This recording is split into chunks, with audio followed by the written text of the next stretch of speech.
tie a dragon today. I first noticed bass taking dragonflies over at Sand Hollow back 2004, and all I had with me then was some deer hair, so I made an extended deer hair body, and it worked pretty good for a couple of years, but then, you know, it just kind of came apart. So since then I've moved to foam, and what we're going to do is just start a little thread on here onto the hook. I start like it's like most of the times, about an eye length back.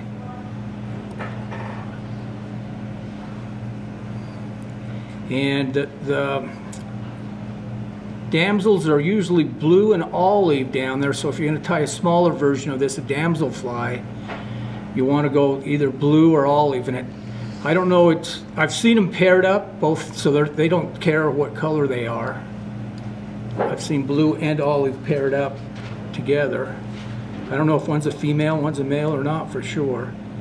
But anyways, one on top, some more. Well, it's hard to tell who's on top, I'll tell you. I'll have to show you a picture later of a mating. I'm going to use some red foam today, and I'm going to start that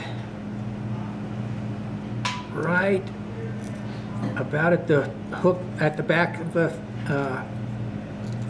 the back of the hook. A couple of bends, wraps. I'm going to come up and do another couple of wraps. Kind of leave a little bit of a segmentation, and then I'm going to tie this down.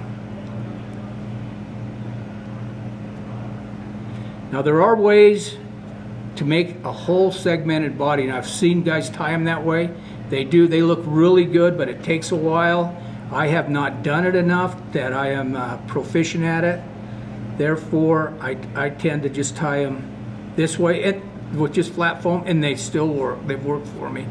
Now what I'll do is I'll make this about, most dragonflies are about that long, so that's what's that, about maybe 1.5 hook shanks, but I'll taper this to a point.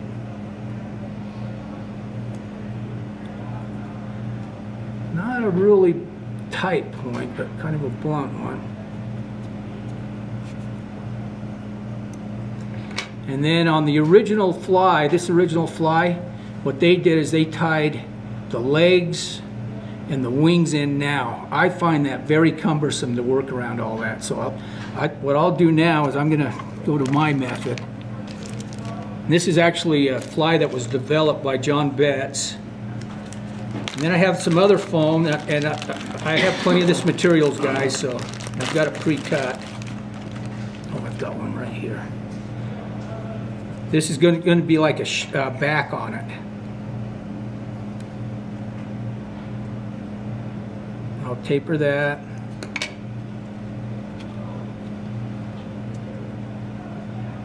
Tie that in.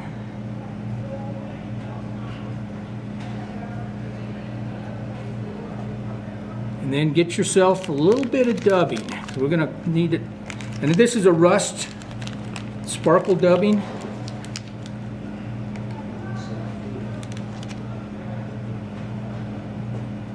And it's just because these flies are rather slender, but then they'll bulk up at the thorax.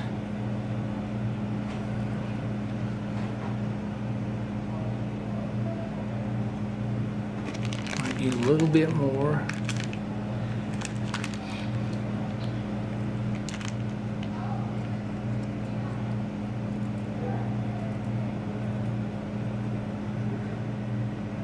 Make sure you leave a little bit of eye room. Okay, now we're going to tie in some rubber legs. Now, they say on the original you can use 50-pound Dacron. Me being out of town, like I was the last few days, I didn't have enough time, so we can use rubber legs too. And these, I have plenty of these also. We're going to use 3 on each side. So I'll pull off 3.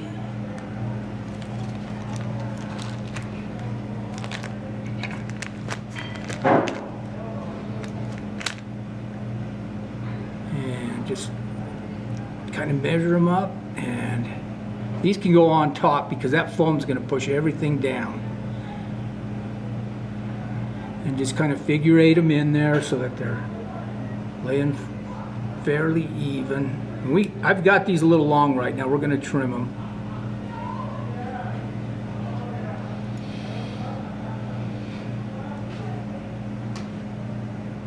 Because those wings are generally not, when they lay back, if you've ever seen a damselfly or a dragonfly at rest, their wings don't go quite to the back, but they'll be, well, probably 3/4.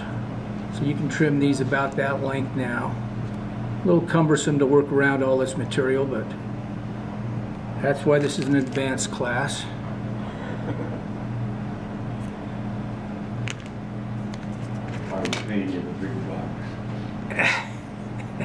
And then we're going to use, and I've used various materials for these wings.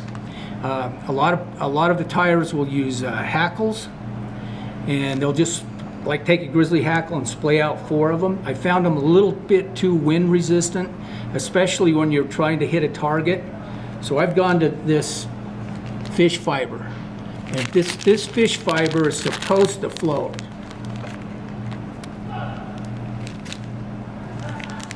So I just take some of, I gotta slice this up.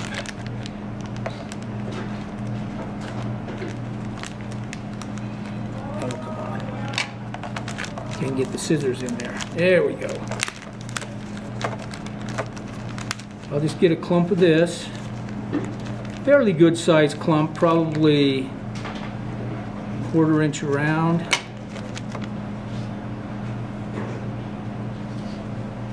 And I'm going to lay this in there.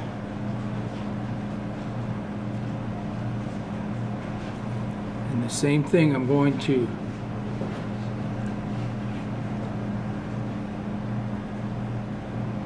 kind of try to capture it all into within figure 8 wraps.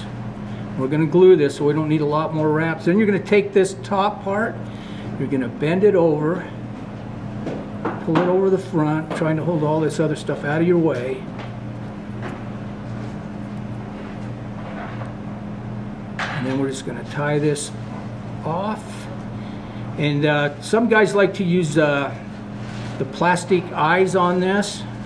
I've used plastic eyes before, but it's just one more thing to put on, and I found that these black magic markers make a good head on these. These fish, I mean, these insects do have a prominent wide head. So, and then I'll just do a couple of whip finishes here.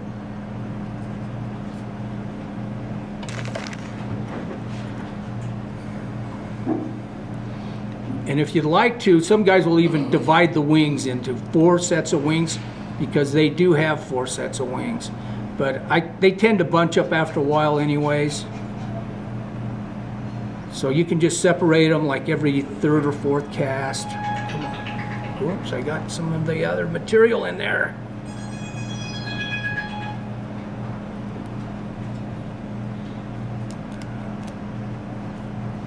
Alright, it kind of looks like a mess right now, but we're going to clean that up in a weird color.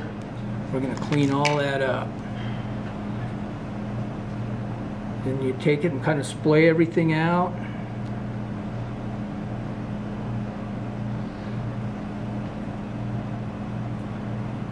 And it's time for glue again. I'm just going to use this crazy glue, but that UV glue would be really good on this. And just put a little bit of glue right down here on the bottom.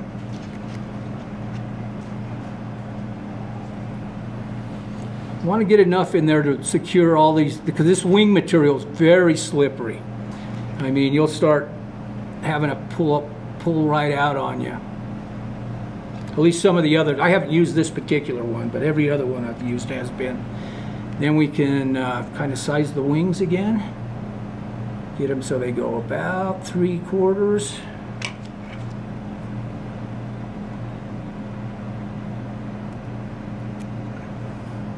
And then this one's got a little bit too thick of wings probably, but not bad. See, then every time before you fish it, you can just do this, separate them out rather than try to separate them But now comes the fun part, the magic marker part, because see, this, I can't find rust-colored foam. So what I've done is, with the help of my lovely wife, because this fly tyer is colorblind, I'll take a little bit of the orange, and these guys are a little modded color, so you don't have to get them really solid. And just kind of color them up a little bit with some of the orange. And then I'll go with the brown, and these are just Sharpies, inexpensive little Sharpies. And my wife said it looked a little better when I actually put little stripes on it instead of went completely brown. It looked more rusty to her.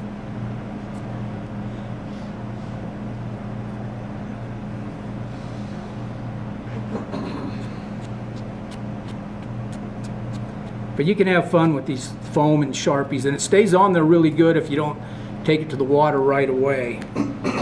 I'll use, and like I said, you could use the little bead on the eyes. I'll take black and just put a little, because their eyes are almost the whole front of them. I'll just put black in the front. And then if you want to get fancy, you can start striping the wings and all that type of stuff, because they do have a stripe on their wings.